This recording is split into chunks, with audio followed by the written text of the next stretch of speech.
Hello. पिछली class का जो डेरिवेशन था जहाँ पे भी ख़त्म हुआ था, और मैंने आपसे एक बात बोली थी कि उस डेरिवेशन को हम लोग दोबारा करेंगे ताकि आपको बात समझ में आए। और मैंने आपसे कहा था कि उस डेरिवेशन को 2-3 बार देखिएगा, ठीक। तो मैं अब उसको दोबारा बताऊंगा ताकि आपको बात समझ में आए, है ना, ठीक है। और सभी जब भी कोई भी लेक्चर आप देखते हैं तो आप किसी भी लेक्चर को छोड़िएगा मत। देखिए, मैं अभी बेसिक चीज़ें बता रहा हूँ सभी पूरे। अभी इसके बाद 1-2 लेक्चर के बाद हमारे न्यूमेरिकल स्टार्ट हो जाएंगे, तो न्यूमेरिकल से आपका कंसेप्ट बेहतरीन हो जाएगा, ठीक।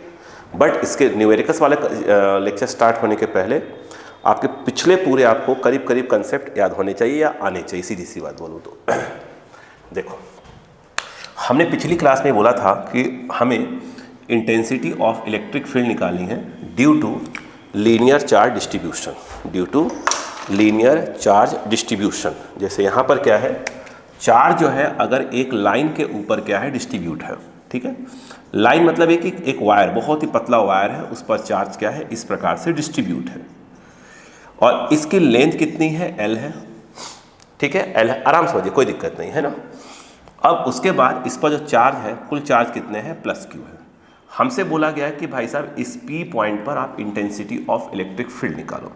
तो हमारे पास जो इंटेंसिटी ऑफ इलेक्ट्रिक फील्ड निकालने का जो फॉर्मूला है वो KQ/R², और सिर्फ वो काम किस पे करता है, पॉइंट चार्ज पे, ठीक। तो अब यहाँ समस्या ये है कि पॉइंट चार्ज कब बोले, जैसे अब देखो, जैसे इसका ये मिड पॉइंट है, मिड पॉइंट से इसकी जो डिस्टेंस है वो कितनी है, मान लीजिए R है। तो ये जो L है जिस पर चार्ज डिस्ट्रीब्यूट है, और ये R क्या है, एक्सपेरिमेंटल डिस्टेंस है, तो ये L R के रेस्पेक्ट में बहुत कम नहीं है। मतलब ये नहीं है कि आप ये 10 सेंटीमीटर है तो ये 20 सेंटीमीटर का, 10 सेंटीमीटर को 20 के रेस्पेक्ट में नेग्लिजिबल नहीं कर सकते, ठीक। अगर ऐसा होता है कि ये 1 मिलीमीटर होता और ये 1 मीटर होता तो हाँ, उसको हम नेग्लिजिबल कर सकते थे, उसको हम नेग्लिजिबल कर सकते थे। ये 1 मिलीमीटर पे चार्ज डिस्ट्रीब्यूट होता और ये 1 मीटर होता, तो हम कहते हैं कि ये क्या प्रकार से पॉइंट चार्ज है, ठीक। तो यहाँ पर हमारे पास जो फॉर्मूला है वो सिर्फ किसके लिए है, पॉइंट चार्ज के लिए ही है। फॉर्मूला हमारे पास किसके लिए है, पॉइंट चार्ज के लिए है, ठीक। तो हमें बिना पॉइंट चार्ज लिए हम वो फॉर्मूला यूज़ ही नहीं करते, दूसरा हमें फॉर्मूला आता ही नहीं है ही नहीं, तो कहाँ से आएगा।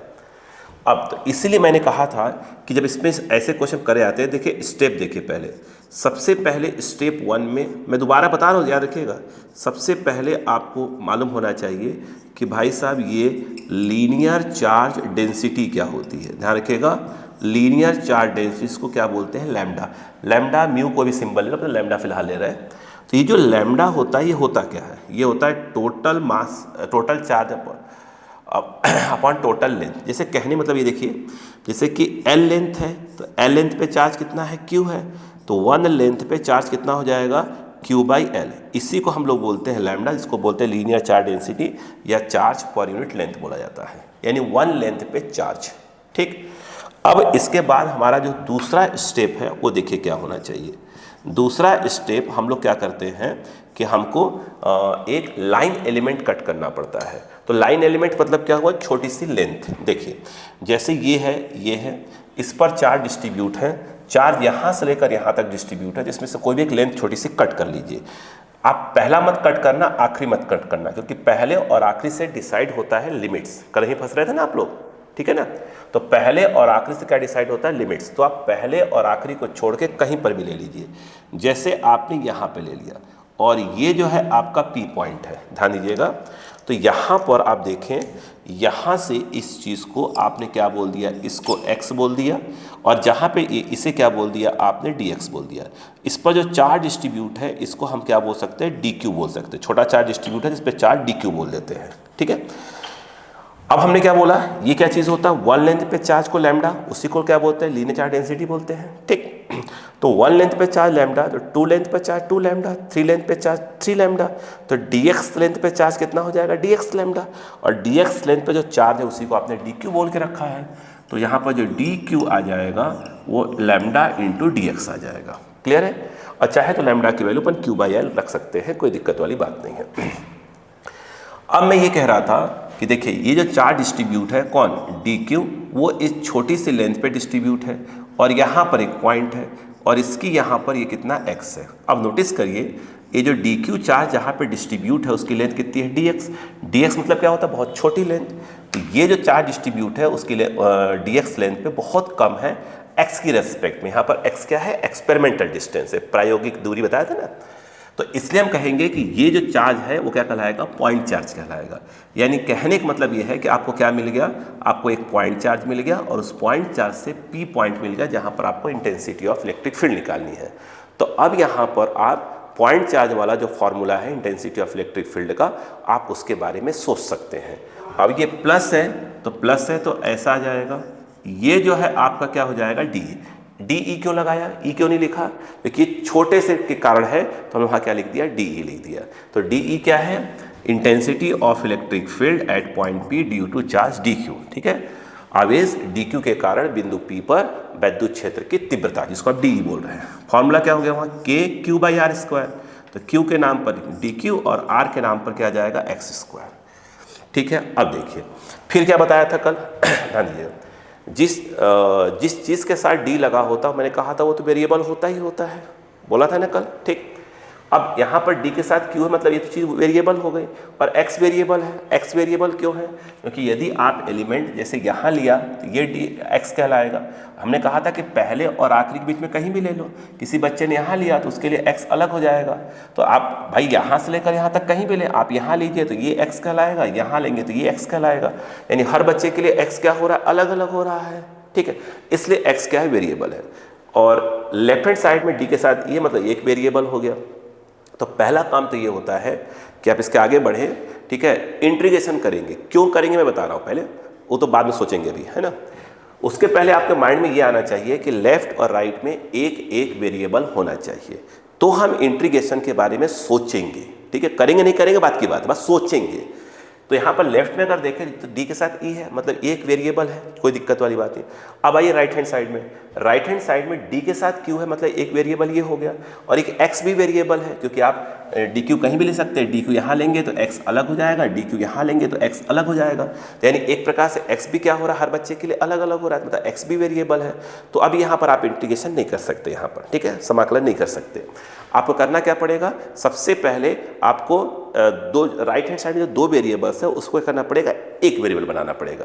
तो जैसे हमारे पास डी क्यू की वैल्यू है, डी क्यू की वैल्यू मैंने क्या कर दिया, डी ई रख दिया, मतलब sorry lambda into D x रख दिया, और अपॉन क्या है आपका एक्स स्क्वायर। अब कितने वेरिएबल्स हैं, आप बोलोगे सर लैम्डा भी तो वेरिएबल है। नहीं, यहाँ पर लैम्डा वेरिएबल नहीं है, यहाँ पर लैम्डा कांस्टेंट है। क्यों कांस्टेंट है, यहाँ पर जो चार्ज को डिस्ट्रीब्यूट किया गया है वो यूनिफॉर्मली किया गया है। जैसे आप ये समझिए, जैसे कि अगर अपने हाथ में आप कलर ले लीजिए, रंग होता है, रंगोली बनाते हैं ना, पर अगर अपन बराबर बराबर बराबर बराबर बराबर बराबर गिरा रहे हैं तो हम कहेंगे चार्ज कैसे, जो कलर है कैसे डिस्ट्रीब्यूट किया गया है, यूनिफॉर्मली किया गया है। ठीक है, लेकिन यदि कहीं ज़्यादा कहीं कम, कहीं ज़्यादा कहीं कम गिर गया तो वो यूनिफॉर्मली नहीं कहलाएगा, उसे हम बोले कि नॉन यूनिफॉर्मली डिस्ट्रीब्यूट है ना। तो यहाँ पर जो हमारे पास जो चार्ज को हमने डिस्ट्रीब्यूट किया हुआ है वो कैसा है, आपका यूनिफॉर्मली डिस्ट्रीब्यूट है, ध्यान रखिएगा। आई बात समझ में, क्या यहाँ पर चार्ज कैसा डिस्ट्रीब्यूट है, यूनिफॉर्मली डिस्ट्रीब्यूट है। क्लियर है, कैसा डिस्ट्रीब्यूट है, यूनिफॉर्मली। तो इसलिए हम कहेंगे कि लैम्डा यहाँ पर क्या है, कांस्टेंट है। ठीक है, अब देखिए तो लैम्डा कांस्टेंट हो गया, तो डी के साथ एक्स है, मतलब एक्स वेरिएबल है। ठीक है, एक्स तो वेरिएबल है, यहाँ पर इस भी दिख रहा है, पहले बताया था हमने कि पोजीशन चेंज करेंगे तो एक्स क्या हुआ, चेंज होगा, इसलिए एक्स वेरिएबल था। तो अब राइट हैंड साइड में आप बोलेंगे सर दो वेरिएबल से नहीं, अब एक वेरिएबल हो गया। जैसे एक्स वेरिएबल था तो डी एक्स है तो मतलब एक्स ही वेरिएबल कहलाएगा, है ना, वो अलग अलग नहीं कहलाएंगे। और एक बात, जैसे कभी कोई वेरिएबल आपके पास मिल गया, जैसे आपने कहा कि एक्स वेरिएबल है, ठीक है, तो अगर एक्स वेरिएबल है तो उसका डी होना जरूरी है, मतलब डी एक्स होना जरूरी है। ठीक है, जैसे मान लो कहीं पर क्या होता, क्यू वेरिएबल हो जाए तो उसका डी क्यू होना जरूरी है। कहीं पर मास वेरिएबल हो जाए तो उसका मास का एम, उसका डी एम होना वहाँ जरूरी है, नहीं तो आप कुछ नहीं कर पाएंगे वहाँ पर। ठीक है, जैसे यहाँ पर एक्स है उसका डी क्या मतलब डी एक्स क्या है, होना ही चाहिए, जो कि आ गया। एक बात, दूसरी बात, उसका जो डी एक्स है वो हमेशा कहाँ होना चाहिए, न्यूमरेटर में होना चाहिए, तो फिर हम इंटीग्रेशन के बारे में सोचेंगे। ठीक है, तो हमारे पास क्या हुआ, लेफ्ट में क्या मिल गया, हमारे पास डी ई मतलब एक वेरिएबल, यहाँ पर डी एक्स मतलब एक्स वेरिएबल, और एक्स वेरिएबल है तो उसका डी एक्स कहाँ है, ऊपर है न्यूमरेटर में, यह हो गया। इसलिए मैंने इस डी क्यू की वैल्यू को लैम्डा इंटू डी एक्स यहाँ पे रखा है। क्लियर, ठीक। अगली बात है, ठीक है, मतलब जो वेरिएबल हो उसका डी हमेशा कहाँ होना चाहिए, न्यूमरेटर में होना चाहिए। नहीं, आई बात, अंश में होना चाहिए, है ना। हिंदी बच्चों को क्लियर है थोड़ा सा। अब इसके बाद आगे कहानी आई, तो यहां तक तो सब कुछ सेम चल रहा हो, कोई दिक्कत नहीं। अब दूसरी कहानी देखिएगा। अब यहां पर हमने कहा कि भाई लेफ्ट में और राइट में अगर एक एक वेरिएबल मिल गए तो हमको इंटीग्रेशन करने के बारे में सोचना चाहिए। तो एक बच्चे के माइंड में आया कि सर आप इसको इंटीग्रेशन के बारे में क्यों सोच रहे हैं, मतलब आपके माइंड में इंटीग्रेशन शब्द ही क्यों आ रहा है। देखो, अब इंटीग्रेशन होता है एक प्रकार का जोड़ना, एक प्रकार का जोड़ना, ठीक है। देखो जैसे कि क्या हुआ वो देखिएगा।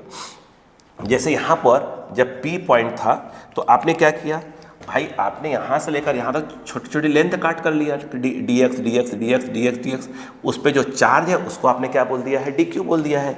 इसका मतलब ये हुआ, अगर आप ध्यान से देखें तो यहाँ पर ये हुआ कि भाई इस वाले पर एक dq बैठा हुआ है, इस पर भी dq बैठा है, इस पर भी dq बैठा है, इस पर भी dq है, सब पे dq चाहे तो आप लिख दो, एक छोड़ा उसको, बोलो क्लियर है क्या। अब यहाँ पर सब क्या है अपने plus plus plus plus plus plus है। अब क्या करना पड़ेगा वो देखिएगा। ये जो प्लस है तो इसके थ्रू इंटेंसिटी निकालेंगे तो इस डायरेक्शन में आएगा। इस वाले dq के मतलब जो अगला वाला एलिमेंट है उस पर जो चार्ज है dq, उसके थ्रू इंटेंसिटी निकालेंगे तो वो भी ऐसे ही आएगा। इसके थ्रू इंटेंसिटी निकालेंगे तो वो भी ऐसे ही आएगा। इसके थ्रू इंटेंसिटी निकालेंगे तो वो भी ऐसे ही आएगा। इसके थ्रू इंटेंसिटी निकालेंगे तो ये भी ऐसे आएगा।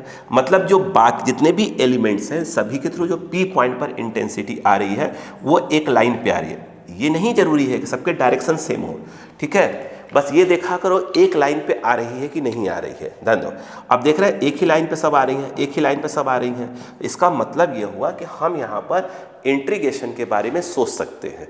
फिर आपके माइंड में आ रहा होगा कि सर अगर एक लाइन पे नहीं आई तो मतलब कुछ इधर हो गई, कुछ मतलब एंगल पे आ जाए, ऐसे हो जाए, ऐसे हो जाए, तो अभी हमारे पास रिंग वाला आ रहा है, उसमें और क्लियरिटी आएगी आपको, ठीक है। तो फिलहाल मैंने क्या बोला कि अगर एक ही लाइन पे आ गए तो हाँ, यहाँ पर आप इंटीग्रेशन के बारे में सोच सकते हैं, ठीक है। अब एक बच्चे के माइंड में कुछ और भी आ रहा है, उसने बोला कि सर लेफ्ट और राइट में अगर एक एक वेरिएबल मिल गया तो क्या हमें ज़रूरी है कि उसका हम देखें कि एक लाइन पे आ रही है कि नहीं आ रही है। नहीं, यहाँ पर एक बात और भी सोचने वाली बात है। लेफ्ट और राइट में अगर एक एक वेरिएबल आ जाए तो हमें पहले ये देखना चाहिए कि जिस चीज़ को हम निकाल रहे हैं वो है क्या चीज़, वह वेक्टर है कि स्केलर है। अगर लेफ्ट और राइट में एक एक वेरिएबल आ जाए और जिस फिजिकल क्वांटिटी को हम निकाल रहे हैं, जैसे कि इलेक्ट्रिक पोटेंशियल भी आएगा, है ना, तो जिस फिजिकल क्वांटिटी को हम निकाल रहे हैं अगर वो स्केलर हो गई, मतलब इलेक्ट्रिक पोटेंशियल हो गया, वर्क हो गया, ऐसा कोई आ गया, ठीक है, अगर क्या हो गया वो स्केलर फिजिकल क्वांटिटी, अधिस स्केलर फिजिकल क्वांटिटी हो गई, तो आपको ये देखने की आवश्यकता ही नहीं कि एक लाइन पे आ रहा है कि नहीं आ रहा है। क्यों, ऐसा क्यों? क्योंकि भाई अगर स्केलर है तो इसमें डायरेक्शन का कोई रोल ही नहीं है। तो अगर वो स्केलर होता तो लेफ्ट और राइट में अगर एक एक वेरिएबल आ जाए तो आप वहाँ चुपचाप से क्या करेंगे, उसको इंटीग्रेट कर देंगे, तो आपको देखने की कोई आवश्यकता नहीं है। हाँ, लेकिन लेफ्ट और राइट में एक एक वेरिएबल होना जरूरी है, ठीक है। लेकिन यदि क्वांटिटी कौन सी फिजिकल क्वांटिटी, अगर वो वेक्टर फिजिकल क्वांटिटी है तो यस, आपको यहाँ पर ये बात सोचना पड़ेगा, ये बात सोचना पड़ेगा कि जो बाकी एलिमेंट्स हैं उन सभी के थ्रू जो इंटेंसिटी ऑफ इलेक्ट्रिक फील्ड है, इलेक्ट्रिक फोर्स है, ऐसा कुछ भी चीज़ है, वो एक लाइन पे आ रहा है कि नहीं आ रहा है। अगर एक लाइन पे आ रहा है, वेक्टर हो, एक लाइन पे आ रहा हो और लेफ्ट और राइट में एक एक वेरिएबल हो, तो ही आप क्या करेंगे, उसको इंटीग्रेशन के बारे में डायरेक्ट सोचेंगे। अदरवाइज यहाँ आने के बाद अगर बार बार एंगल चेंज हो रहा है, मैं अगला बताऊंगा अभी आगे वाले डायरेक्शन में, तो वहाँ पर हम कंपोनेंट्स के बारे में बात करेंगे। किसके बारे में बात करेंगे? कंपोनेंट्स। आगे हम बात करेंगे घटक के बारे में बात करेंगे। फिर से एक बार रिपीट करता हूँ, लेफ्ट और राइट में अगर एक एक वेरिएबल आ जाए, क्या आ जाए, एक एक वेरिएबल आ जाए और जिस फिजिकल क्वांटिटी को हम निकाल रहे हैं वो फिजिकल क्वांटिटी कैसी हो, स्केलर हो। कैसी हो? स्केलर। तो आपको कुछ भी नहीं सोचना, चुपचाप से इंटीग्रेट कर दो, आपका आंसर आ जाएगा, ठीक है। दूसरी बात, यदि लेफ्ट और राइट में एक एक वेरिएबल आ गया और जिस फिजिकल क्वांटिटी को हम निकाल रहे हैं वो यदि क्या है, आपका वेक्टर है, पिछली बार स्केलर थी, अगर वो वेक्टर है तो आपको ये सोचना पड़ेगा, रिपीट कर रहा हूँ, आपको ये सोचना पड़ेगा कि जितने भी एलिमेंट्स हैं उनके थ्रू जो वेक्टर फिजिकल क्वांटिटी है, यानी इंटेंसिटी ऑफ इलेक्ट्रिक फील्ड है, वो एक लाइन पे आ रही है कि नहीं आ रही। अगर एक लाइन पे आ रही है तो ही आप उसको इंटीग्रेशन करेंगे। अगर किसी एंगल पे बार बार मतलब किसी के इस वाले कंपोनेंट्स थ्रू इंटेंसिटी डायरेक्शन अलग है, उसके थ्रू अलग है, उसके थ्रू अलग है, बार बार डायरेक्शन चेंज हो रहा है, तो उस केस में हमें करना पड़ेगा, हमें कंपोनेंट्स में क्या करना पड़ेगा, उसको रिजॉल्व करना पड़ेगा, जो कि हमारा अगला आ गया। मेरी बात समझ में आ गई? प्लीज़ ध्यान सुनते जाइएगा, ठीक है। तो यहाँ पे आप देख रहे हैं जितने भी एलिमेंट्स इस पे आ रहे हैं, सबके थ्रू जो इंटेंसिटी ऑफ इलेक्ट्रिक फील्ड आ रही है उसका जो डायरेक्शन है वो एक ही आ रहा है। इसका मतलब ये है कि यस, हम यहाँ पर इंटीग्रेशन के बारे में सोच सकते हैं। ओके, अब तो क्लियर है बच्चों? अब तो क्लियर है ना? मैं इसलिए मैंने कहा था कल वाला एक बार देखिएगा ताकि कुछ माइंड में आए। अब देखो, तो यहाँ पर आपने इसको इंटीग्रेट करना चालू कर दिया। के लैम्डा को इसलिए बाहर कर दिया, के तो कांस्टेंट ही वही 1/4πε0 वाला है, और लैम्डा इसलिए कांस्टेंट है कि चार्ज यूनिफॉर्मली डिस्ट्रीब्यूट है, और ये आपका आ गया dx अपॉन क्या आ गया x²। अब इंटीग्रेशन कर रहे हैं तो आपको यहाँ पर लिमिट क्लियर होना चाहिए, लिमिट्स, लोअर लिमिट और अपर। यहाँ लोअर लिमिट लिखा जाएगा, यहाँ अपर लिमिट। देखिए जैसे क्या हुआ वो देखिएगा। हाँ, जब आपने यहाँ पे लिया था तो इसको x बोला था, ये ना x है ना। देखो जिससे d के साथ x है तो आपको x की लिमिट लिखनी पड़ेगी। देखो अब सोचो, मैंने स्टार्टिंग क्या बोला था? मैंने कहा था इस पहले और आखिरी को छोड़ दिया करो। ये पहले और आखिरी जो है को छोड़ के, मतलब फर्स्ट पोजीशन यहाँ, आखिरी पोजीशन यहाँ। अगर पॉइंट इधर है तो फर्स्ट पोजीशन इधर कहलाएगा और लास्ट पोजीशन इधर कहलाएगा। तो फर्स्ट और लास्ट को छोड़ के, रिपीट करो बात को, फर्स्ट और लास्ट को छोड़ के हम एलिमेंट्स कहीं भी लेते हैं, फर्स्ट और लास्ट वाले से डिसाइड होता है कि लोअर और अपर लिमिट्स क्या होंगी। जैसे फॉर एग्जांपल आपने यहाँ की जगह अगर यहाँ लिया होता, यहाँ लिया होता पहला एलिमेंट, तो ये जो वैल्यू होती x की, भाई जैसे यहाँ पे है तो ये x कहलाएगा, और यहाँ पे लेंगे तो ये वाला x कहलाएगा, ठीक है। जैसे फिर बोल रहा हूँ, यहाँ पे लिया तो इसको x बोलेंगे, जब यहाँ पे होगा तो इसको x बोलेंगे, तो ये कहलाएगा लोअर लिमिट। और आखिरी वाला यहाँ होगा, जब यहाँ एलिमेंट लेते तो ये x कहलाता, तो ये कहलाता अपर लिमिट। जैसे आप यहाँ पे लेते तो ये लोअर लिमिट होता, जैसे कि ये पूरा कितना L है और ये मिड पॉइंट है, तो स्वाभाविक सी बात है कि इस तरफ वाला कितना होगा, L/2 होगा, और इस तरफ वाला भी कितना होगा, L/2 होगा। तो जब यहाँ पे पहला एलिमेंट लेते हैं तो ये लोअर लिमिट, जो भी x की वैल्यू होती है लोअर लिमिट कहलाती। ये कितना होता बताइए, ये कितना है R, और ये कितना है L/2। तो ये जो आएगा आपका आएगा R - L/2 आएगा, ठीक है, x की सबसे कम वैल्यू। आखिरी वाला यहाँ पे होगा तो ये वाला कितना होगा, यहाँ से यहाँ तक R और यहाँ से यहाँ तक L/2, तो ये हो जाएगा R + L/2, ठीक। तो यहाँ लिमिट्स के नाम पर क्या आ जाएगा, ये देखिए R - L/2, और ये वाला आएगा R + L/2 होगा, ठीक है। अब बताइए DE का क्या हो जाएगा, E, और ये आया K लैम्डा, ठीक है। और मैंने कल बताया था कि dx/x² का इंटीग्रेशन क्या होता है, -1/x। कैसे बताया था मालूम है ना आपको? देखिए ना, x की पावर -2, इसको ऊपर ले आएंगे तो x की पावर -2, और फिर ये dx। अब बताइए x की पावर n, इंटीग्रेशन क्या होता है, n+1/n+1, यानी पावर में एक ऐड हो जाता है, पावर में एक ऐड, उस पूरे पावर को नीचे लिख दो, तो -2 + 1, तो x की पावर -1/-1, ये x की पावर -1 नीचे लाएंगे तो 1/x हो जाएगा, ये माइनस यहाँ लगा दीजिए, तो -1/x। इसलिए हमने कहा था कि dx/x² है तो उसका इंटीग्रेशन क्या होगा, -1/x होगा। क्लियर हुआ? चलो यहाँ पर तो ये जो है आपका क्या आ गया, -1/x हो गया, और यहाँ पर आपका lower limit R - L/2, upper limit R + L/2। अब बताइए E = इस माइनस को बाहर कर दीजिए, तो -K लैम्डा, जहाँ पे x वहाँ पे अपर लिमिट लिख दीजिए, तो यहाँ पे R + L/2, फिर लगा दीजिए माइनस, फिर जहाँ x वहाँ पे लोअर लिमिट लिख दीजिए, तो 1/R - L/2। अगर आप चाहें तो इस माइनस को एडजस्ट करेंगे तो ये माइनस यहाँ चला जाएगा और ये माइनस प्लस हो जाएगा, तो 1/R - L/2 minus 1/R + L/2 हो जाएगा, R + L/2 हो जाएगा, ठीक है। यहाँ पे अगर आप ध्यान दें तो E = K लैम्डा, यहाँ पर एलसीएम के नाम पर R - L/2 और ये R + L/2 हो जाएगा, ये से कट गया, एलसीएम आपको लेना तो आता ही होगा, इधर R + L/2 -R - L/2। यहाँ पे अगर आप E देखें तो ये आ गया K lambda plus L/2 minus plus L/2, तो ये L हो जाएगा, R और -R कट जाएंगे तो बचेगा L, और A - B का A - B A + B, A² - B², तो ये हो जाएगा R² - L/4, L/2 का होल स्क्वायर। यहाँ तक तो हो गया। अभी आप देखिए जो लैम्डा था वो क्या था, क्यू बाई एल था, तो चाहे तो आप यहाँ पे इसको रिप्लेस कर दीजिए, तो E इक्वल टू के और ये क्यू बाई क्या हो जाएगा एल, और यहाँ पर आपका पास एल अपॉन क्या है बेटा, R square minus L square by 4। L से एल क्या हो गया कैंसर, एल से एल क्या हो गया कैंसर, तो यहाँ पर जो E इक्वल टू एल से एल कैंसल, तो के क्यू, यहाँ पे अगर हम बात करें तो K Q upon R square minus L square by 4, ये तो फॉर्मूला आ गया, के की वैल्यू वही 1/4 पाई एप्सिलॉन नॉट रख सकते हैं, है ना।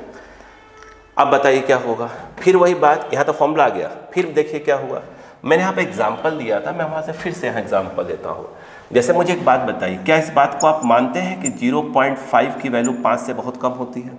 ठीक, अगर दोनों तरफ स्क्वायर कर दें तो ये 0.5 का स्क्वायर और ये 5 का स्क्वायर करते हैं, क्या आएगा 0.25 और ये 25। तो भाई बात बताइए, जब 0.5 ही 5 से बहुत कम है तो 0.5 का स्क्वायर तो और कम हो जा रहा है, बट 5 का स्क्वायर बढ़ जा रहा है।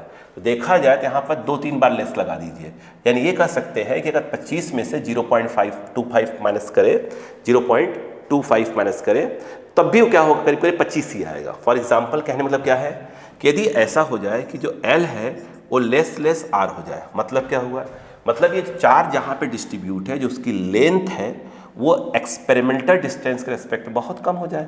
तो मैंने कहा ही था आपसे, जब ये बहुत मतलब L बहुत कम हो जाए R के रेस्पेक्ट में, तो जो L पे जो चार्ज डिस्ट्रीब्यूट होगा उसका नया नाम क्या हो जाएगा, पॉइंट चार्ज।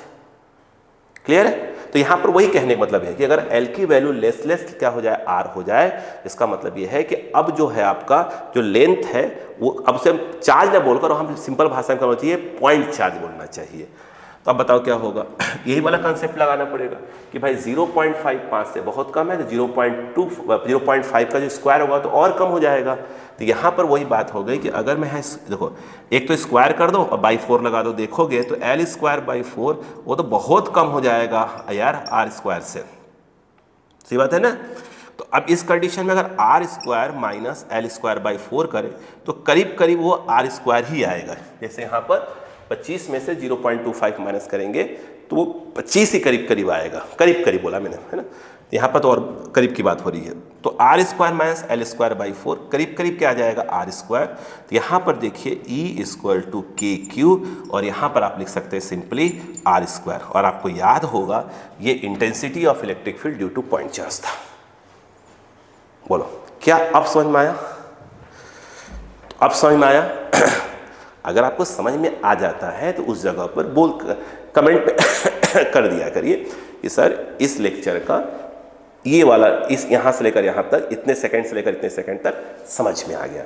उससे मैं कभी कमेंट पढ़ता हूँ तो उससे मुझे एक आइडिया लगता है कि हाँ बच्चों को कौन से पॉइंट पर भी प्रॉब्लम आ रही है, तो मैं उसमें सुधार करूँगा अपने, है ना, और अच्छा करने की कोशिश करूँगा कि बच्चों के साथ वो भी डाउट ना आए, या बहुत ज़्यादा डाउट्स जाएंगे तो उस चीज़ को मैं पूरे लेक्चर को दोबारा रिकॉर्ड करूँगा आपके डाउट को सोच सोच कर, है ना। आप करा करिए, ऐसे घबराने की कोई जरूरत नहीं बेटा।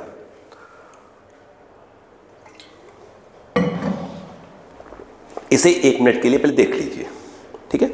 सभी लोग 1 मिनट देखकर समझिए पहले, फिर अपन आगे बढ़ते हैं, ठीक है। लिखो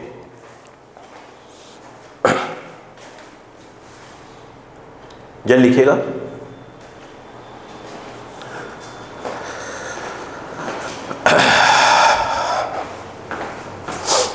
हो गया?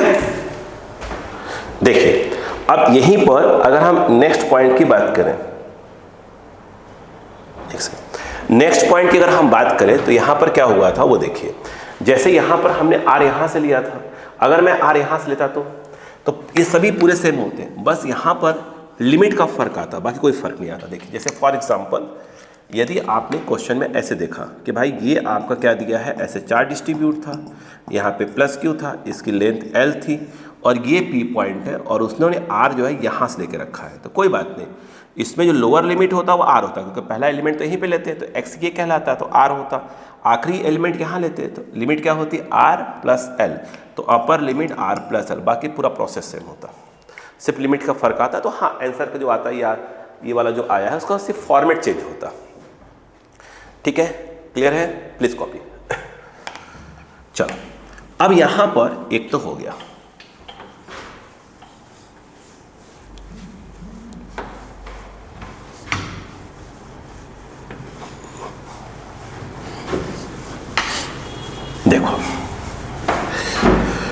अब यहाँ पर समझ में आ गया बच्चों को? चलो अब यहाँ पर एक और आता है कि हमको इंटेंसिटी ऑफ इलेक्ट्रिक फील्ड ही निकालनी है, बट रॉड ऐसे, मतलब वायर है, रॉड नहीं कहना चाहिए मुझे, ऐसा वायर है, ऐसा, ठीक है। और ये एक पॉइंट यहाँ पे है, और याद रखिए इसका डिस्टेंस यहाँ से आर दिया है, और ऐसे ज्वाइन करते हैं दोनों एंड को, तो उन्होंने एंगल दे के रखा है। आप अल्फा बीटा थीटा 1 थीटा 2 कुछ भी लिख सकते हैं एंगल की वैल्यू। मैं फिलहाल समझाने के लिए कह देता हूँ कि ये अल्फा है और ये वाला बीटा है। अब इस क्वेश्चन में कैसे सॉल्व करेंगे? पी पॉइंट पर इंटेंसिटी ऑफ इलेक्ट्रिक फील्ड निकालनी है, बहुत सिंपल। अब कहानी सुनते हैं। सबसे पहली बात तो ये है कि अपन ये मान लेते हैं कि जो लैम्डा है क्वेश्चन में दिया हुआ है, ये लीनियर आपका चार्ज डेंसिटी आपको दी हुई है। वही क्यू बाई, अगर पूरी लेंथ ही होती तो क्यू बाई एल होता, total charge upon total length. अब आता है सेकेंड। अब यहाँ पर हमें जब ऐसे केस आए तो कैसे सोचते कैसे हैं? देखिए होता ये है कि आप देखें ध्यान से, तो ये आपका पी पॉइंट है और ऐसे मिलाया गया हुआ। तो अब एलिमेंट पिछले वाले में क्या किया था आपने, देखिए ऐसे था, तो हमने आपसे क्या बोला था? P point. तो आप यहाँ और यहाँ के बीच में कहीं भी एलिमेंट ले सकते हैं। सेम बात यहाँ पर भी होती है, बल्कि थोड़ा सा चीज़ों को ध्यान रखते हैं, ठीक है। अरे ये सब क्या स्टार्टिंग के डेरिवेशन से धीरे समय के साथ ना ये सब बच्चों वाले काम लगने चालू हो जाएंगे। देखो तो ऐसे केस आए तो या तो जो एलिमेंट लेते हैं या तो इसके ऊपर लेंगे या तो इसके नीचे लेंगे, अपन डिसाइड कर लेते हैं। जैसे फॉर एग्जांपल मैंने छोटा सा एलिमेंट यहाँ लिया, कहाँ लिया? हवा में तो बता नहीं सकते, तो बताना पड़ता है कि भाई साहब यहाँ से कितना ऊपर लिया। तो मान लीजिए y है तो y ले लेते हैं, ऐसे में x होता है ना, तो y लिया और कितनी लेंथ का लिया हमने? वो लेंथ लिया है कितने? dy का, और इस पर जो चार्ज डिस्ट्रीब्यूट है वो dq ले लेंगे प्लस dq। बोलो क्लियर है क्या? पिछली बार क्या किया था हमने? x पे dx लिया था, तो उस dx पे चार्ज निकाला था। तो यहाँ पर इस y पे चार्ज निकालेंगे तो वहाँ पे जो चार्ज आएगा dq इक्वल टू हो जाएगा लैम्डा इंटू क्या हो जाएगा? dy। पिछली बार dx था तो dx लिख दिया था। बोलो ये वाला पॉइंट क्लियर? फिर बताइए, अब ध्यान दीजिएगा, यहाँ पर आप देखें ये p पॉइंट है और यहाँ पर आपने एक छोटा सा चार्ज लिया है जिसको आप बोल सकते हैं small charge, current sorry line element, कुछ बोल सकते हैं ना। अब इसके थ्रू क्योंकि आपको क्या मिल गया? पॉइंट चार्ज मिल गया। पी पॉइंट पर इंटेंसिटी ऑफ इलेक्ट्रिक फील्ड निकालने की बात होगी। अब ध्यान दीजिएगा, तो प्लस है भाई, चार्ज तो प्लस है ना, तो यहाँ भी प्लस की डी क्यू लिखा जाएगा। तो प्लस के थ्रू क्या हो जाएगा? इस पॉइंट पे अवे फ्रॉम चार्ज। माइनस में क्या होता है? चार्ज की ओर आता है, और प्लस में अवे फ्रॉम द चार्ज। अब बताइए, ये एंगल मान लेते हैं कितना बना रहा था? थीटा बना रहा था। ये जो आपका दिया है ये आर दिया है और ये वाला वाई दिया है। मान लो कि ये क्या है? आपका जेड है, यहाँ से लेकर पी पॉइंट तक जेड है। तो अब बताओ, जब आपको पॉइंट चार्ज मिल गया तो इसके थ्रू इस पी पॉइंट पर इंटेंसिटी ऑफ जब इलेक्ट्रिक फील्ड लिखेंगे क्या लिखा जाएगा? के लिखा जाएगा, क्यू लिखा जाएगा, क्यू के नाम पर डी क्यू लिखा जाएगा by R square. Point charge से पॉइंट की डिस्टेंस जो कि जेड है, तो वो जेड का क्या लिखा जाएगा? स्क्वायर लिखा जाएगा। ठीक है, आइए फिर वही बात, यहाँ पर भी एक नहीं दो वेरिएबल हैं, राइट हैंड साइड में डी के साथ क्यू है और जेड है। अब यहीं पे पूरी कहानी बदलती है। देखो ध्यान से, आराम सुनते जाइएगा, धीरे धीरे सुनिए ध्यान से। अब मुझे बताओ, आप इस जो डी क्यू है तो आप बोलोगे सर उसको तो हम पिछली बार की तरह लैम्डा इंटू डी वाई लिख देंगे, तो आप लिख दीजिएगा, कोई दिक्कत नहीं है। रुकिए एक मिनट, अच्छे से लिख दो थोड़ा सा, ऐसे राइटिंग खराबी है मेरी, बहुत ज़्यादा खराब है। तो ये लैम्डा इंटू डी वाई, आप बोलोगे सर इससे क्या होगा बताइए? अच्छा, आप बोलोगे सर आपने डी क्यू की वैल्यू को लैम्डा इंटू डी वाई लिखा, तो डी वाई तो अभी भी वेरिएबल है और जेड अलग प्रकार के वेरिएबल है। यानी लैम्डा तो हमारे पास क्या है? कांस्टेंट है। डी वाई वाई वेरिएबल हो गया, जेड वेरिएबल है। अच्छा, जेड वेरिएबल क्यों है बताइए? अच्छा, क्योंकि अगर एलिमेंट यहाँ लेंगे तो ये जेड कहलाएगा, एलिमेंट यहाँ लेंगे जेड ये कहलाएगा। तो मैं तो कहा है ना, कहीं भी आप लोग एलिमेंट यहाँ लेंगे जेड अलग हो जाएगा। तो भाई आपने एलिमेंट की पोजीशन चेंज कर दिया करो, एलिमेंट की पोजीशन चेंज करने से जो वैल्यू भी चेंज हो रही हो वो सब वेरिएबल कहलाती है। ठीक है, अब देखो यहाँ पर कहानी क्या बदली वो देखो। तो डी ई इक्वल टू क्या होगा? के लैम्डा डी वाई बाई क्या हो गया? Z square. अब यहाँ पर हम कैसे पूरा सेट करते हैं, बस उसी को सीखना है आपको, ध्यान दीजिएगा। ऐसे कंसेप्ट में मैंने कहा ना कि ये सब बहुत ईजी हो जाएंगे समय के साथ, आप उसकी टेंशन मत लो। आ जाओ, देखो अगर आप इस ट्रायंगल में जाते हैं, इस ट्रायंगल को बहुत ध्यान देखिएगा, ट्रायंगल को बहुत ध्यान से। तो यदि आपसे मैं ये कहूँ कि tan थीटा क्या होगा, तो आप बोलेंगे सर y/r होगा। फिर मैं कहता हूँ बताओ कि y इक्वल टू क्या होगा, तो r tan थीटा। हाँ, कुछ बच्चों के माइंड में एक बात आई, सर ऐसा क्यों सोच रहे हो आप, थोड़ा सा मैं बता लूँ फिर मैं दोबारा रिपीट करता हूँ अपनी बात को, है ना तो और क्लियरिटी आएगी बच्चों को। फिर यहाँ पर आपको थीटा वेरिएबल है कि नहीं है, बिल्कुल है। अगर यहाँ लिया है तो ये z है तो एंगल ऐसे हो जाएगा, यहाँ लेते तो ये z होता तो एंगल अलग हो जाता। ठीक है, तो यहाँ पर मैंने क्या किया, आराम सुनिएगा बस, मैंने किया कि differentiating with respect to theta. तो भाई साहब ये आ जाएगा dy/d थीटा, r tan का इंटीग्रेशन डिफ्रेंशिएशन ये हो जाएगा सेक स्क्वायर थीटा। यहाँ पर dy की बात करेंगे तो r सेक स्क्वायर थीटा और ये आ जाएगा d थीटा। तो अब हम क्या कर सकते हैं, dy की वैल्यू को रिप्लेस करेंगे। रिलैक्स रहिए, मैं सिखा रहा हूँ धीरे धीरे करके। ठीक है, अब मुझे बताओ, अगर इसी ट्रायंगल में सुन ध्यान से, अगर मैंने लगा दिया cos थीटा, आप बच्चों के माइंड में आ रहा है कि सर साइन क्यों नहीं लगा रहे हो, है ना, बस सब बता रहा हूँ। अगर cos लगाते तो क्या आता, r/z आता, तो r/z आता, यहाँ से z इक्वल टू r/ क्या आ जाता, cos थीटा आता। अब मुझे बताओ कि DE इक्वल टू क्या आता, k का k ही रहता, लैम्डा का लैम्डा ही रहता। अब बताओ व्हाट इज dy की वैल्यू आपके पास क्या है वो देखिए, r है, सेक स्क्वायर थीटा है, d थीटा है। किसकी वैल्यू, dy की वैल्यू। z की वैल्यू कितनी है, ये रही, z की वैल्यू r अपॉन, बोलो बेटा, cos थीटा का होल स्क्वायर। तो DE equal to k lambda r, एक मिनट कुछ कम कर देते हैं, r स्क्वायर है तो एक r कट जाएगा, तो k लैम्डा बाई r, और ये आपका है sec square theta, cos square theta ऊपर चला जाएगा, और cos स्क्वायर थीटा। इतना पढ़े लिखे लोग हैं आप लोग कि भाई साहब मैं हल ही देता हूँ समझाने के हिसाब से। ये बताइए, cos थीटा इक्वल, सब लोग पढ़े लिखे हैं, 1/sec थीटा होता है। स्क्वायरिंग कर दोगे तो यहाँ स्क्वायर स्क्वायर हो जाएगा। ठीक है, मल्टीप्लाई कर दो तो cos square theta into sec square theta वो हो जाएगा 1। तो यहाँ पर देखा जाए तो DE की वैल्यू आपकी आ गई k लैम्डा बाई r, ये कट जाएंगे, सिंपल d थीटा बचेगा। तो अब कितने वेरिएबल्स हैं, अब एक वेरिएबल है वो भी d के साथ थीटा है, मतलब थीटा वेरिएबल, ये कांस्टेंट है, r भी कांस्टेंट है। आप एलिमेंट कहीं भी लो ये थोड़ी चेंज होने वाला है डिस्टेंस। बोलो क्लियर है क्या यहाँ पर। इसीलिए मैंने क्या किया, अब देखिए समझाता हूँ फिर से।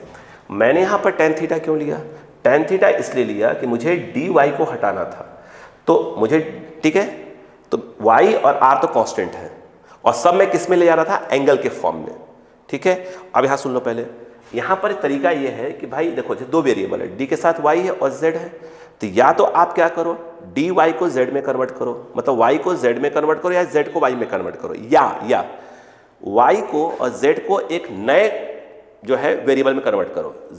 y भी कहाँ गया, थीटा टर्म्स में गया, और z भी कहाँ गया, थीटा टर्म्स में चला गया, तो काम आपका हो जाएगा। हाँ, अब जब सब कुछ थीटा के टर्म्स में ही चला गया, जो लिमिट ली जाएगी वो किसकी ली जाएगी, थीटा वाली ली जाएगी। ठीक है, अभी आगे पढ़ा रहा हूँ। अब बताओ, तो अभी एक एक वेरिएबल मिल गया। अब आप बोलोगे साहब तो इंटीग्रेशन कर दो, नहीं, मैंने कहा था अगर ये स्केलर फिजिकल क्वांटिटी होती तो एक एक वेरिएबल मिलने के बाद हम इसको इंटीग्रेट कर देते, लेकिन भाई साहब ये जो है यहाँ पर इंटीग्रेशन नहीं किया जाएगा, क्योंकि जिस फिजिकल क्वांटिटी की हम बात कर रहे हैं, इंटेंसिटी ऑफ इलेक्ट्रिक फील्ड, वह एक वेक्टर फिजिकल क्वांटिटी है। तो हमको ये देखना पड़ेगा पहले, ठीक है, कि जितने बाकी एलिमेंट्स हैं उनके थ्रू जो इंटेंसिटी ऑफ इलेक्ट्रिक फील्ड आ रही है, क्या उस सभी का डायरेक्शन एक लाइन पे आ रहा है कि नहीं आ रहा है। ठीक है, अगर एक लाइन पे आ रहा है तो ही इंटीग्रेशन कर पाएंगे, अदरवाइज यहाँ पर इसे हमें कंपोनेंट्स में रिजॉल्व करना पड़ेगा। ध्यान रखिएगा मैं क्या बोल रहा हूँ। देखो अब नोटिस करो, यहाँ पे आप देखो ध्यान से, तो जैसे ऐसे लिया है आपने, एक एलिमेंट यहाँ लिया है तो dq, तो उसके through intensity of electric field ऐसे आएगी। एक dq यहाँ लिया है, उसके through intensity of electric field ऐसे आएगी।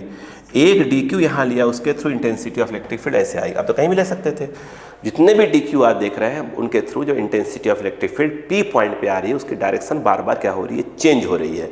तो इसका मतलब ये हुआ कि हमें क्या करना पड़ेगा, इसको कंपोनेंट्स में रिजॉल्व पहले करा जाता है। अब आप बोलोगे सर कंपोनेंट्स में क्यों रिजॉल्व करने के बारे में सोच रहे हो, भाई साहब समझ लो, आप CBSE बोर्ड में डेविएशन भले नहीं आया था, कॉन्सेप्ट तगड़ा पूछा गया है, याद रखिए, ठीक है। कोई लापरवाही मत करिए, नहीं तो आज के 10 महीने के बाद यूट्यूब पे आप भी बोलते फिरेंगे पेपर बहुत टफ आया था। टफ कुछ नहीं होता, पढ़ना पड़ता है। ये देखो यहाँ पर आपका DQ ये इंटेंसिटी ऑफ इलेक्ट्रिक फील्ड है। अब यहाँ पर अगर आप ध्यान दें तो ये एंगल कितना है थीटा। तो आप देखें इसके दो जो कंपोनेंट्स होंगे, आप देखो ये ऐसे और ये ऐसे, ये थीटा है, ये थीटा होगा ना, हाँ ठीक है।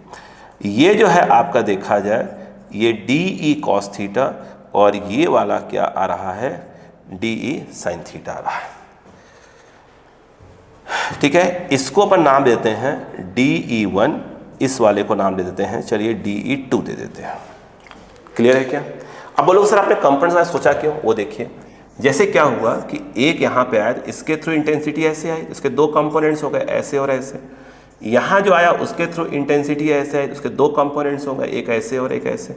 जो यहाँ आया उसके थ्रू इंटेंसिटी ऐसे हो गए, तो उसके दो कंपोनेंट्स ऐसे और ऐसे। ये जितने डायरेक्शन बार बार चेंज हो जाए, जब कंपोनेंट्स पे रिजॉल्व कर लेंगे तो सब ऐसे ऐसे आ जाएंगे एक लाइन पे। इधर वाले एक लाइन पे आ जाएंगे और ये वाले कुछ ऊपर और कुछ नीचे आएंगे तो एक लाइन पे आ जाएंगे। तो इस वाले को अलग इंटीग्रेशन मतलब समेशन कर देंगे, इनको अलग इंटीग्रेशन मतलब समेशन कर देंगे। इसलिए क्या करते हैं, इसको हम लोग कंपोनेंट्स में रिजॉल्व करते हैं, ठीक है। अब देखिएगा यहाँ पर कहानी ऐसे बनेगी, वो देखिए। तो हम इसको DE1 लिख दिया मैंने, मान लीजिए, तो DE cos थीटा। अब इंटीग्रेशन कर दिया हमने, ठीक है। अब देखो तो DE1 का E1 हो जाएगा और DE की वैल्यू ये रही, ये आपका K lambda by R cos theta और ये जाएगा D थीटा। नीचे पीछे लगा दिया। यहाँ पर हमें करनी पड़ेगी थीटा की लिमिट लिखनी पड़ेगी। कैसे लिखनी पड़ेगी? आपने इसे कहाँ लिया है, ऊपर लिया है। देखो ध्यान से, मैं यहाँ लिख रहा हूँ, ये यहाँ समझाता हूँ फिर से। जो आपने लिया है वो कैसे लिया है, आपने यहाँ पर क्या लिया था, DQ लिया था। थीटा ऐसे है, मतलब इस लाइन से कौन सा वाइज है, क्लॉकवाइज। जो क्लॉकवाइज एंगल होंगे वो क्या होंगे, पॉजिटिव लिए जाएंगे, ठीक है। यहाँ पर और एंटी क्लॉकवाइज नेगेटिव। यहाँ पे आप देख रहे हैं कि नीचे वाला अल्फा है और ये वाला बीटा है। तो इस लाइन से जब ऐसे जाएंगे तो क्लॉकवाइज है, तो बीटा तो पॉजिटिव लिया जाएगा। ये ऐसे आ रहा है, ये ऐसे, तो उल्टा आ रहा है, इसके अपोजिट। थीटा ये है ना, तो इसके अपोजिट आ रहा है, तो अल्फा क्या लिया जाएगा, निगेटिव में लिया जाएगा। यदि लिमिट के नाम पर देखा जाए, यहाँ लोअर लिमिट माइनस अल्फा और ये प्लस बीटा, ये लगाने का रीज़न होता है, ठीक है। अब देखिएगा यहाँ पर जो ये E1 आएगा K lambda by R, cos का इंटीग्रेशन साइन थीटा होता है, sine theta minus alpha two plus beta. यहाँ पर E1 equal to K lambda by R, ठीक है। साइन यहाँ हो जाएगा साइन बीटा, जहाँ थीटा वहाँ पे अपर लिमिट, फिर माइनस, फिर साइन, जहाँ पे थीटा है वहाँ पे लोअर लिमिट, ये माइनस अल्फा। तो भाई साहब यहाँ पर जो ये E1 है वो आएगा K lambda by R. Sine के साथ अगर माइनस होता है तो sine minus theta minus sine theta होता है, तो उसका माइनस बाहर आ जाएगा। तो यहाँ पर ये साइन बीटा प्लस ऑफ क्या हो जाएगा, साइन अल्फा। यह E1 की वैल्यू आ गई, ठीक है। अब देखो यहाँ पर सेम टू सेम इसको देखिए। यहाँ पर अगर आप देखें DE2 इक्वल टू, तो वो आएगा DE और ये हो जाएगा साइन थीटा, ठीक। अब देखो यहाँ पर DE2, फिर वही इंटीग्रेशन लफड़ा, बोलो क्या आ जाएगा। यहाँ पर K लैम्डा बाई, कहाँ गया, K lambda by R, K lambda by R, और ये है आपका साइन थीटा, फिर ये D थीटा, ठीक है। लिमिट वही आपका minus alpha two plus beta. यहाँ पर जब ये E2 आ जाएगा, साइन का इंटीग्रेशन माइनस कॉस होता है, तो माइनस को बाहर कर लीजिए, K लैम्डा बाई आर और ये हो जाएगा कॉस थीटा माइनस अल्फा से plus beta. E2 equal to minus K lambda by R, जहाँ पे थीटा है वहाँ पर बीटा अपर लिमिट, फिर माइनस जहाँ थीटा वहाँ पे लोअर लिमिट, तो माइनस अल्फा आ जाएगा। यहाँ पर देखिए E2 इक्वल टू, कॉस में अगर माइनस है तो माइनस बाहर नहीं आता, तो minus of K lambda by R cos beta, और ये प्लस क्या हो जाएगा, कॉस अल्फा। यहाँ पर E2 इक्वल टू, अब एक मिनट, प्लस कैसे हो गया, माइनस तो बाहर ही नहीं आया ना, हाँ, कॉस माइनस थोड़ी बाहर आता है। अब इस माइनस को एडजस्ट कर दीजिए तो के लैम्डा बाई आर, और ये जब ये माइनस अंदर जाएगा तो यहाँ माइनस हो जाएगा और यहाँ प्लस हो जाएगा, तो प्लस वाले को पहले लिख लीजिए। तो cos alpha minus of cos beta. आपसे पहली रिक्वेस्ट मेरी ये है कि आप इसको 2-3 बार पहले देखें, ठीक है। इसके आइडा देखने के पहले आप इसको पहले अच्छे से लिख लीजिए 2-3 बार, तब आपको डेरिवेशन समझ में आएंगे और नए नए क्वेश्चन समझ में आएंगे। ओके बच्चों, प्लीज़।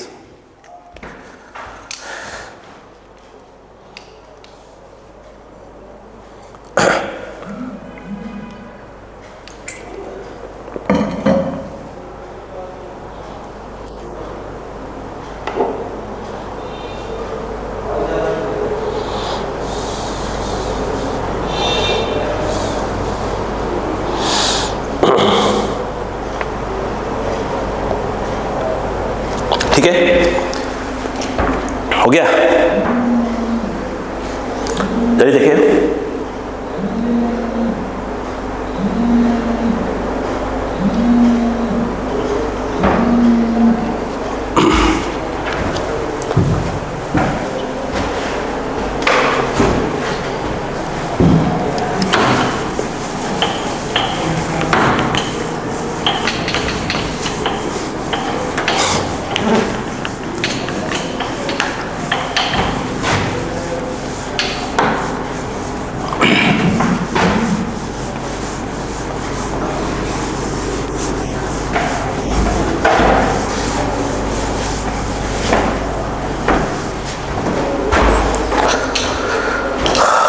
हो गया?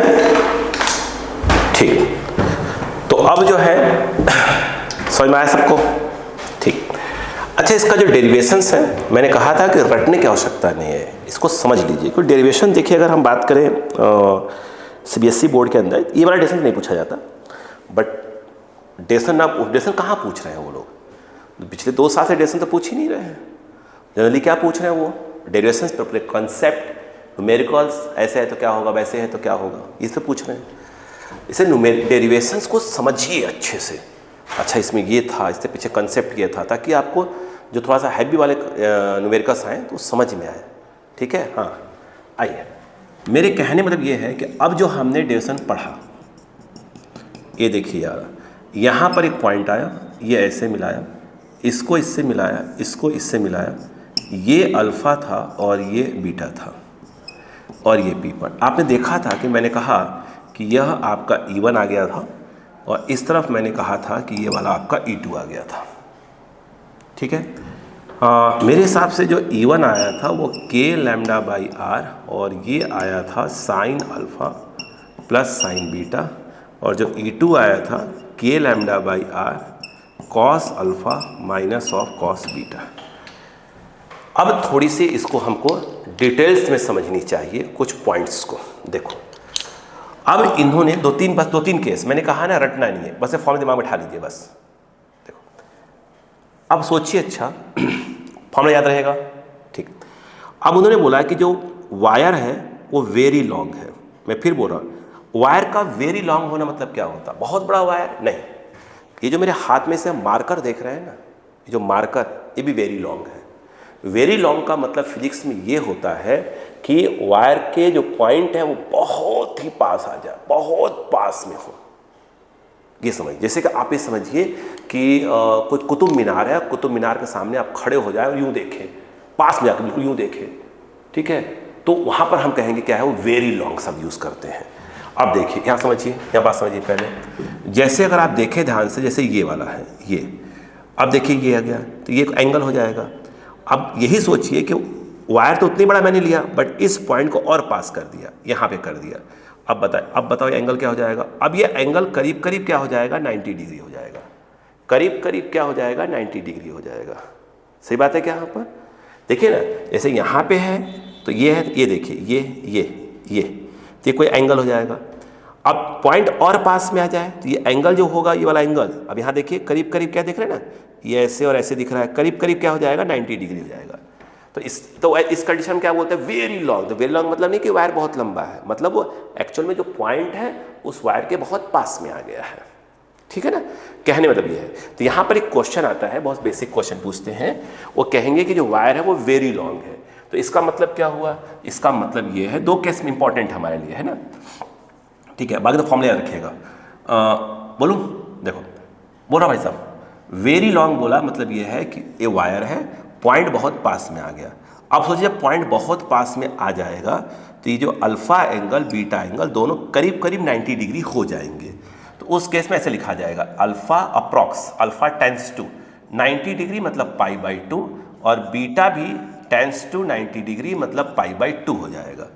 उस केस में यदि आप देखें तो साइन अल्फा तो वो करीब करीब साइन π/2 मतलब 1 के बराबर हो जाएगा, और ये साइन बीटा मतलब वो भी देखा जाए साइन π/2 करीब करीब 1 के बराबर हो जाएगा।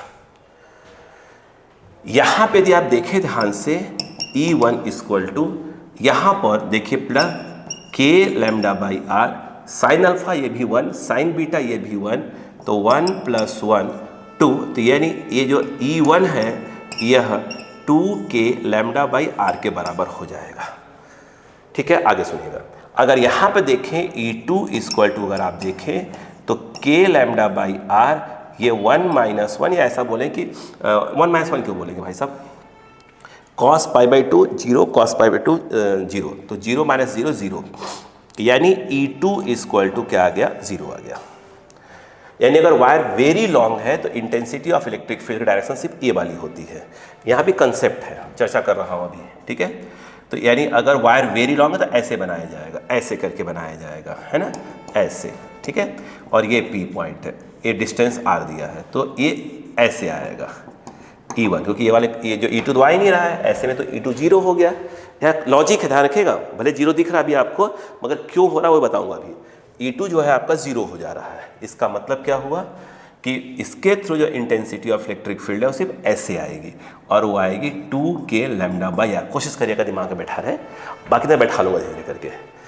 अब उनका एक क्वेश्चन यहाँ पे और रहता है केस 2 में कि जो वायर है वो वेरी लॉन्ग तो ठीक है अपनी जगह पर, मगर जो पॉइंट है वो किसी भी एक एंड के सामने आ गया। अब दिमाग लगाइए, अब सोचने वाली बात ये है, अगर यहाँ पे है तो आप देख रहे हैं कि ये एंगल है, अगर ये P पॉइंट उठकर यहाँ पे आ जाए तो आप देख रहे हैं ये एंगल।